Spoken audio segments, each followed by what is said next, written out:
আজকে আপনাদের জন্য এমন একটা ফোনের রিভিউ নিয়ে হাজির হলাম যাদের বাজেট কিনা 20,000 টাকার নিচে এবং প্রায় 1 মাস ব্যবহারের পর টেকনো স্পার্ক 40 প্রো এই ফোনটা আমার কাছে কেমন লাগলো বা আমার এক্সপিরিয়েন্সই কেমন ছিল সেটাই জানাবো আজকের ভিডিওতে। এনিওয়ে, এই ফোনের ডিজাইন একটু না ভালো ইউনিক, ভালো স্লিম, যেটা একটা পেন্সিল থেকেও পাতলা। আমার তো মনে হয় এই ফোনের ডিজাইনটা সবার কাছে ভালো লাগবে। ম্যাট ফিনিশ থাকে, হাতের সাপটাপও এতে কম পড়বে। রিয়ার প্যানেল বা সাইড ফ্রেম সবটাই থাকছে প্লাস্টিকের। দাম বিবেচনায় রিয়ারে গ্লাস দিলে দেখতে আরও বেশি জোস লাগতো। এই ফোনটিতে সেকেন্ডারি নয়েজ ক্যান্সেলেশন মাইকটা দেওয়া হয়নি। আপনি বলতে পারেন এটা একটা কমতির জায়গা। রয়েছে 3.5 মিলিমিটার হেডফোন জ্যাক। ডিভাইসটি খুব বেশি ভারীও না, লাইট ওয়েটই বলবো। এটার ওয়েট হচ্ছে 170 গ্রাম। IP64 এর রেটিং আছে এবং দুটি স্পিকার থাকছে ফোনটার উপরে এবং নিচে। আর SGS এর সার্টিফিকেশন থাকায় সাডেনলি যদি ফোনটা হাত থেকে পড়ে যায় তাহলে ড্যামেজ আর পসিবিলিটি অনেকটাই কম থাকছে। তো ডিসপ্লে সাইজে যদি চলে আসি, এর সাইজ হচ্ছে 6.78 ইঞ্চ। এটি ফুল এইচডি প্লাস 1.5K রেজলিউশনের একটা অ্যামোলেড প্যানেল, খুবই কালারফুল একটা প্যানেল। সাথে আমরা পাচ্ছি 144 হার্জ হাই রিফ্রেশ রেট। এটার ব্রাইটনেস যথেষ্ট ভালো, 4500 নিটস হচ্ছে এর পিক ব্রাইটনেস, যেমনটা আমরা টেকনো স্পার্ক 40 প্রো প্লাসের ক্ষেত্রে পেয়েছি। সো আউটডোর ভিজিবিলিটিতে কোনো ধরনের প্রবলেম হবে না। তাছাড়া এটাতে pro HDR high care option থাকায় দীর্ঘ সময় ডিসপ্লের দিকে তাকিয়ে থাকলেও চোখের ক্ষতি কম হবে। তাছাড়া সিমেট্রিক্যাল ভাইবও এই ডিসপ্লের মধ্যে পাওয়া যাবে। লস চিনটা সামান্য একটু মোটা।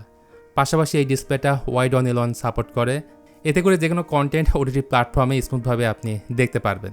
সেই সাথে এই ডিসপ্লের উপর দিকে থাকছে ইন ডিসপ্লে ফিঙ্গারপ্রিন্ট স্ক্যানার, যেটা অ্যাকুরেটভাবে রেসপন্স করে।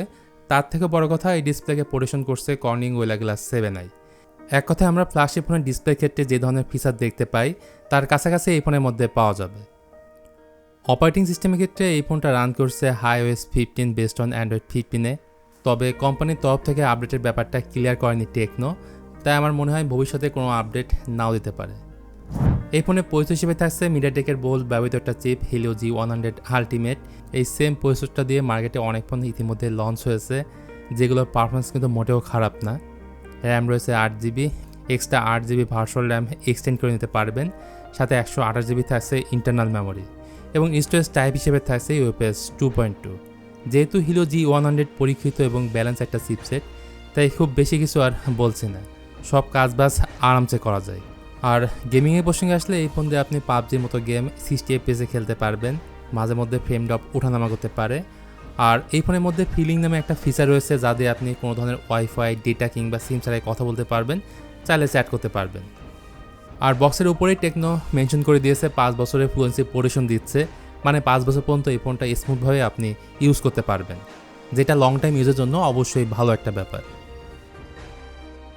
তো এই ফোনের রিয়ারে টোটাল 2টা সেন্সর আছে। মূলত প্রাইমারিটা হচ্ছে কাজের 50 মেগাপিক্সেল, পরবর্তী সেন্সরটা একটা অক্সিলারি লেন্স, আর ফ্রন্টের দিকে থাকছে 13 মেগাপিক্সেলের সেলফি ক্যামেরা। এখানে একটা আল্ট্রাওয়াইড ক্যামেরা থাকলে অনেক কাজে লাগতো, যেটা আমি মিস করেছি।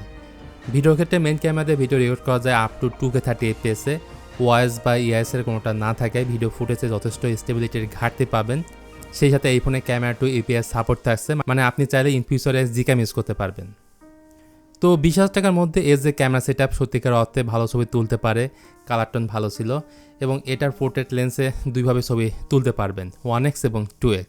2xের ছবিগুলো বেশ ভালো লাগে, ডিজিটালে জুম করার কারণে ছবিগুলো একটু সফট লাগে। ইভেন ডাইনামিক রেঞ্জও ভালো ছিল, তবে সেলফি ক্যামেরাটা অতটা আমার কাছে বেটার মনে হয়নি। যাই হোক, ব্যাটারি হিসেবে এই ফোনের মধ্যে ব্যবহার করা হয়েছে 5200 mAh একটা ব্যাটারি এবং 45 ওয়াটের চার্জার ফোনের বক্সে পাওয়া যাবে, যেটা দিয়ে খুব দ্রুত এই ফোনটাকে ফুল চার্জ করা যাবে। সবশেষে একটা কথাই বলবো, 20,000 টাকার মধ্যে অফিসিয়াল ফোন হিসেবে সত্যি বলতে দুর্দান্ত একটা ডিল। আমার তো মনে হয় আল্ট্রাওয়াইড ক্যামেরা এবং ইনবিল্ট নয়েজ ক্যান্সেলেশন মাইকটা দিয়ে দিলে আরও জোস হতো। তারপর এই ফোনটা আপনার কাছে কেমন লাগলো সেটা অবশ্যই জানাতে পারেন কমেন্ট করে। ভিডিওটি ভালো লাগলে প্লিজ এটা লাইক বাটন, শেয়ার করতে পারেন আপনার বন্ধুদের সঙ্গে।